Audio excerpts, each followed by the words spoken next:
So a bit more on self-deception. It's a process. It's more frequent than many people assume. The reality is actually every person has some amount of self-deception going on. It just, we actually need it to survive, okay, to some degree, but it goes from being adaptive to maladaptive. It's a process in which both internally and externally, humans cannot consider the situation before them in the ordinary objective way. This thing is happening and I can't look at it objectively. Okay, so for example, this happens for betrayed partners. It's trauma-based. I validate why it happens, but it technically is a form of self-deception where a guy's been in recovery for a very long time and had good sobriety, and that's been validated on polygraphs, and his partner gets triggered, and she's triggered by seeing him on his phone, and she, in that moment, cannot tolerate an objective reality that he is okay on that phone right there, right then and there. That's not a possibility in her mind. Why? Because her brain wants to avoid the threat of what could be, and therefore forget 2 years or 5 years or 10 years, a decade of solid sobriety. Forget all the controls on the phone. Forget that she can literally see his screen and he's willing to hand it to her so she can look at, hit the back button or whatever it is.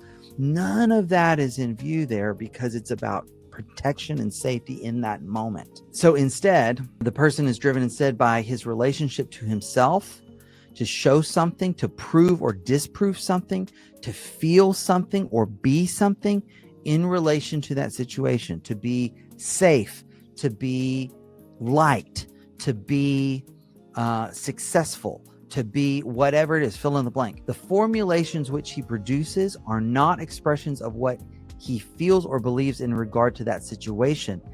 They are discomfort dispelling formulas. So I see that this is happening, but it can't be that happening, because if that were happening, that would be discomforting. So I have to do something to deny. So I just did a consultation this morning. It's about a couple. I won't get into all the particulars, but the addicts' acting out behaviors really take on like 2 forms, and the partner is only accepting one. And by I mean accepting, like she's flat out in denial that this whole other expression of acting out was happening. Her therapist brings it up.